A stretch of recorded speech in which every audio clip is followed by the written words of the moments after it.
આજની ધર્મકથા. પ્રણામ.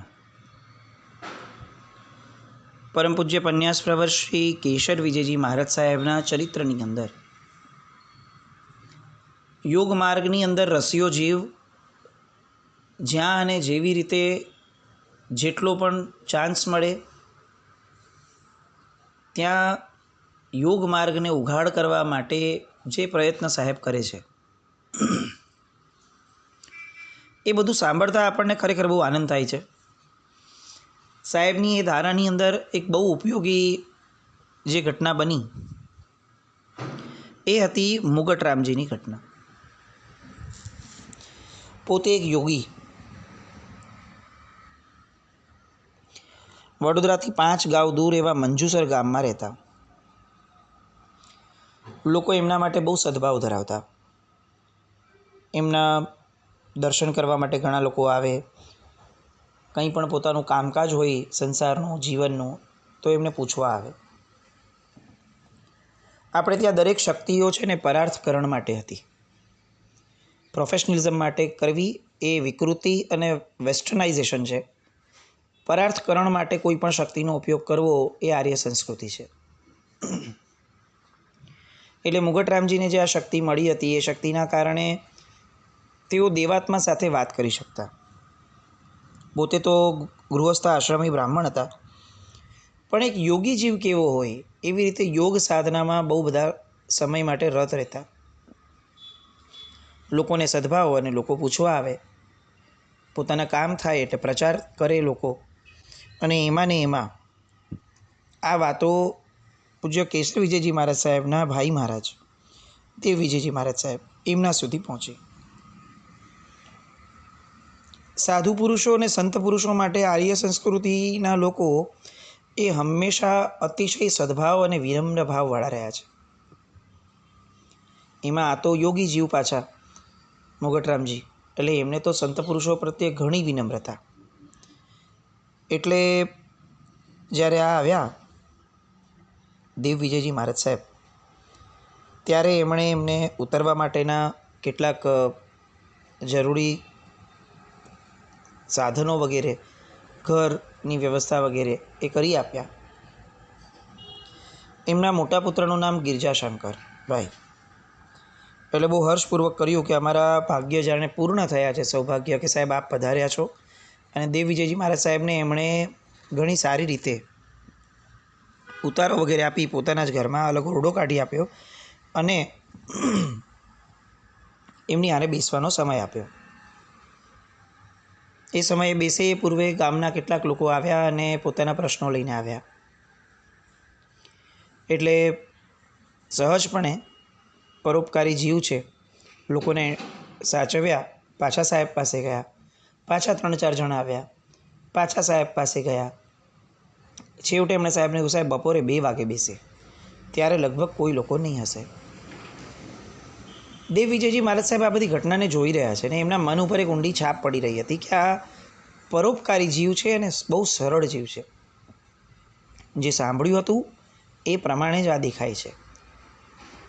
જ્યારે કોઈ પણ વ્યક્તિની અંદર બહુ મોટી સાધના વગર કોઈ ગુણ આવી જાય અથવા કોઈ એક એક્સપર્ટી આવી જાય, ત્યારે માનીને ચાલવું જ પડે આપણે કે હૃદયની પવિત્રતા એ કદાચ આ સાધનાનું બહુ મોટું પરિબળ હશે. આ સાધના છે કે પછી કોઈ સ્કિલ છે એ નક્કી એના ઉપરથી થાય કે એનો ઉપયોગ કઈ રીતે થાય છે. જો એ કોઈકને બતાવવા માટે થાય છે કે ફક્ત કમાવવા માટે થાય છે તો એ સ્કિલ છે. પણ જો એ પોતાની આત્મરમણતાને વધારવા માટે અથવા પોતાના આત્મકલ્યાણ માટે થાય છે, પરોપકાર માટે થાય છે, સ્વપરના હિત માટે થાય છે, તો માનીને ચાલવું જોઈએ કે આ સાધના છે.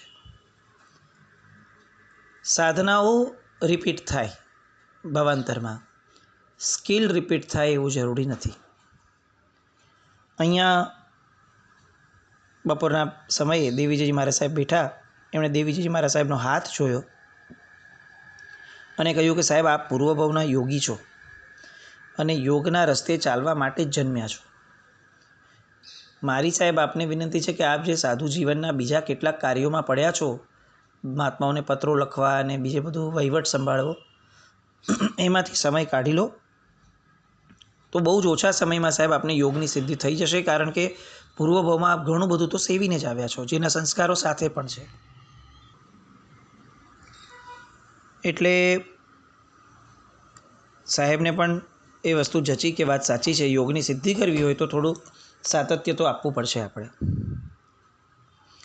એ પછીથી ચિદાનંદ મહારાજ સાહેબે સ્વરોદય નામના ગ્રંથની અંદર કેટલીક વસ્તુ લખેલી હતી કે જેના ખુલાસા કરવાના દેવવિજયજી મહારાજ સાહેબને મનમાં કોડ હતા, એમને નહોતો ખ્યાલ આવતો, તો આમણે એના ખુલાસા પણ કરી આપ્યા.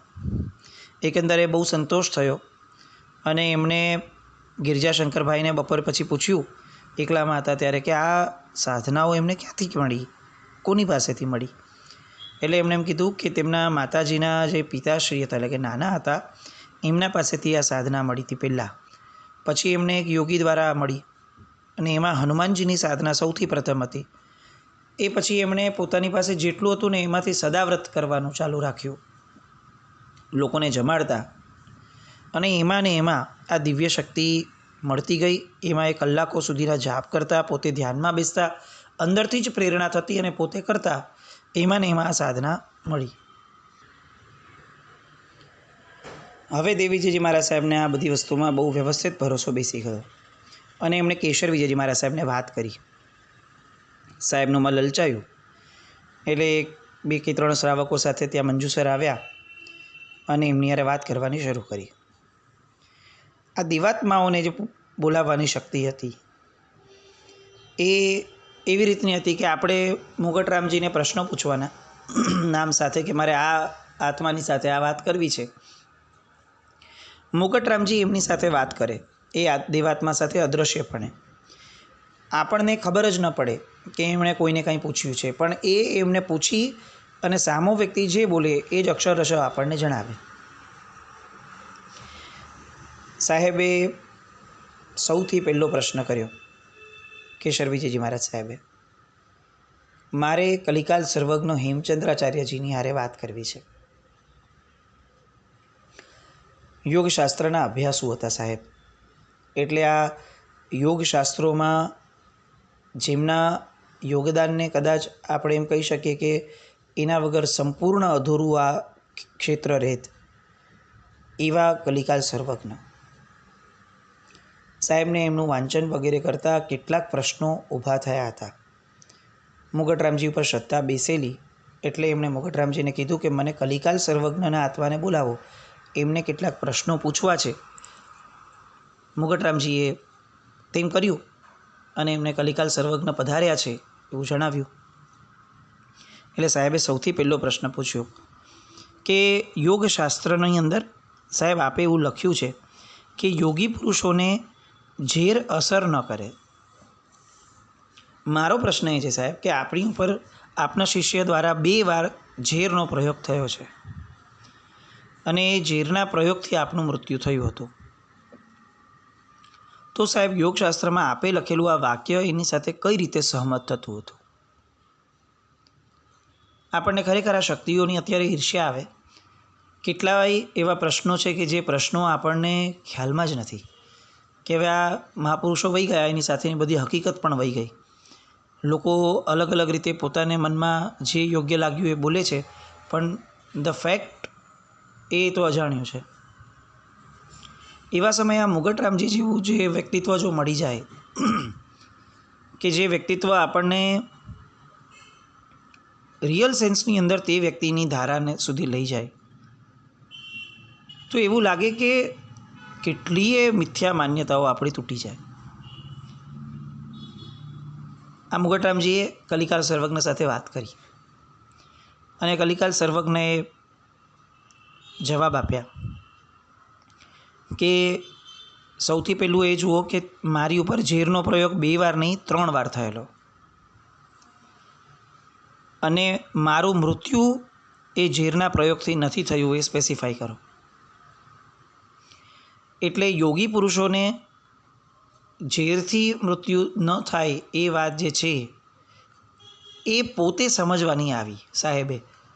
આપણે કલિકાલ સર્વજ્ઞના આત્માની ઉત્કૃષ્ટતા અનુભવી શકીએ આ વાક્યથી. એમણે ક્યાંય પોતે એવું ન સાબિત કર્યું કે હું યોગી પુરુષ હતો અને મારું મૃત્યુ ઝેરથી નથી થયું. કારણ કે થિયરી ઇઝ કે ઝેરથી યોગી પુરુષો મૃત્યુ ન પામે. એમણે સહજ ભાવે એવું કીધું કે મારું મૃત્યુ ઝેરથી થયેલ નથી.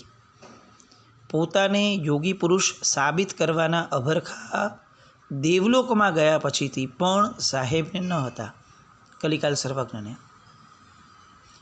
આ બતાવે છે કે લઘુતાના ગુણો સાથે આવે છે.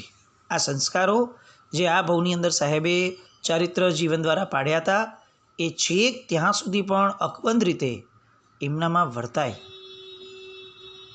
જીવનમાં સારા રહેવું એનો શું ફાયદો? લોકો તો પીખી નાખે છે આવું બધું જે ઘણી બધી વાર આપણે બોલીએ છીએ, ત્યારે આવા પ્રસંગો આપણને આ એક્ઝામ્પલ સેટ કરાવે છે કે ભવાંતરમાં જઈને પણ ગુણો તો ઊભા જ રહે છે. એ પછી સાહેબે કેટલીક યોગશાસ્ત્રની બાબત પર ચર્ચા કરી. અમુક પાને આ લખ્યું છે સાહેબ, એનો અર્થ શું થાય? અમુક પાને આ લખ્યું છે, એનો અર્થ શું થાય? અને કલિકાલ સર્વજ્ઞના મારફતે મુગટરામજી એ બધા પ્રશ્નોના જવાબ આપતા. ત્યાર પછી સાહેબને ઈચ્છા થઈ કે મારે ચિદાનંદજી મહારાજ સાહેબની હારે પણ વાત કરવી છે. આમ પણ સાહેબનું બહુ ગમતું ખેડાણ હતું. ચિદાનંદજી મહારાજ સાહેબ એમની માટે એક પ્રશ્ન જ રહેતો. એમને શોધવા માટે ક્યાં છે, કેટલા દિવસ સાહેબ રોકાયા હતા. એટલે ચિદાનંદજી મહારાજ સાહેબને બોલાવ્યા. એમના મૃત્યુ સંબંધીની કેટલીક હકીકતો જે જાહેર ન હતી એ બધી એમણે પૂછી અને એ બધી વાતો પણ એમણે જાણી. સાહેબની યાર એક શ્રાવક હતા વડોદરાવાળા લાલભાઈ ઝવેરી. એમણે પોતાના પિતાશ્રી માટેની કેટલીક વાતો પૂછવી હતી. એટલે એમણે એ પૂછ્યું કે મારા પિતાશ્રીએ દેરાસર બનાવ્યું છે, પણ દેરાસરમાં કેટલોક ભાગ એ કેમ અપૂર્ણ રાખ્યો છે? હવે મને કંઈક કરતાં ડર લાગે છે કે મારે કરવું કે ન કરવું. હું આટલા વર્ષોથી એમને એમ રાખીને બેસ્યો છું કે પપ્પાએ શું વિચાર્યું હશે, કોણ જાણે. એમને આ તક મળી એટલે એમણે તરત પૂછ્યું. અને એમના આશ્ચર્ય વચ્ચે આખી વાતને એમના પિતાશ્રીના માધ્યમે મુગટરામજીએ રહસ્યનું ઉદ્ઘાટન કર્યું અને જણાવ્યું કે આ કારણે અહીંયા આ કાર્ય કર્યું નથી દેરાસરમાં. આવી બધી ખાનગી વાતો પણ કરી. મુગટરામજી મહારાજ એ દેવાત્માઓ સાથે વાતચીત કરવા સિવાય બીજી કેટલીક શક્તિઓ પણ ધરાવતા હતા. એમાંની એક શક્તિ હતી કે પોતે પોતાનું શરીર સૂક્ષ્મ કરી નાખે, સાવ સૂક્ષ્મ, અને જ્યાં ઈચ્છે ત્યાં જઈ શકે.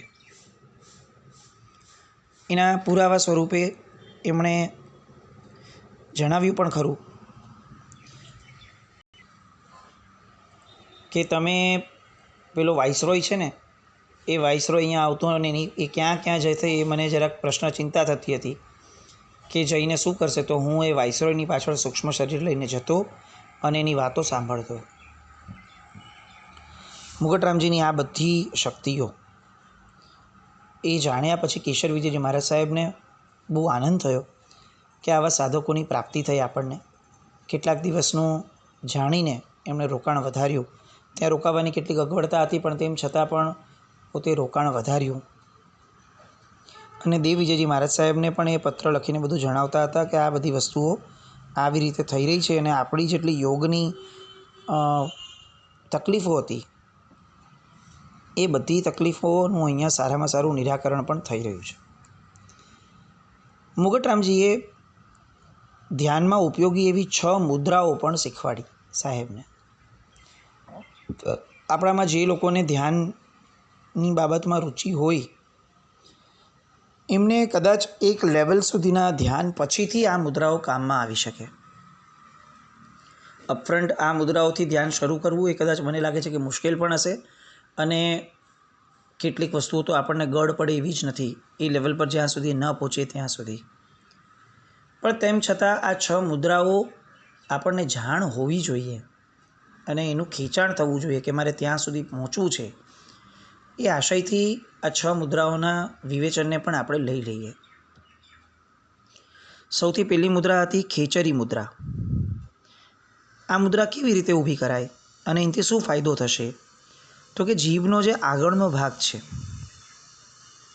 એને મોઢું બંધ કરી અને ઉપર મોઢામાં અંદર જે તાળવું છે એ તાળવા ઉપર લગાડવું. અને ઓમકાર શબ્દનું ધ્યાન કરવું. ઓમકાર, એના કારણે એક પ્રકારનો મોઢાની અંદર અમૃત સ્ત્રાવ થશે. જે ફ્લુઇડ નીકળે છે મોઢામાંથી, એ અમૃત ફ્લુઇડ એના કારણે થશે. જેમ જેમ ઊંડાણમાં ધ્યાન થતું જશે તેમ તેમ એનાથી ફાયદો શું થશે? એનાથી ફાયદો એ થશે કે ચિત્ત જે છે એ ગમે તેવું વિવળ હોય તો પણ શાંત થઈ જાય. અને શરીરની અંદર જે નાડીઓ ચાલે છે એમાંથી સુષુમ્ના નાડી, એ સુષુમ્ના નાડી જે છે એ એક્ટિવેટ થઈ જશે. અને ધ્યાનની અંદર સુષુમ્ના નાડીનું હોવું બહુ જરૂરી છે. એટલે આ ખેચરી મુદ્રા જે છે એ ધ્યાનમાં એન્ટર થવા માટેની એક બહુ સરસ પ્રાથમિક યોગ્યતા છે. એ પછી બીજી મુદ્રા હતી ભૂચરી મુદ્રા, જેમાં ત્રિકુટ એટલે કે બે ભ્રમર વચ્ચેનો ભાગ, એ બે ભ્રમર વચ્ચેના ભાગની અંદર લક્ષ્ય આપવાનું અને ત્યાંથી ઓમકારનો જાપ કરવાનો, ધ્યાન કરવાનું.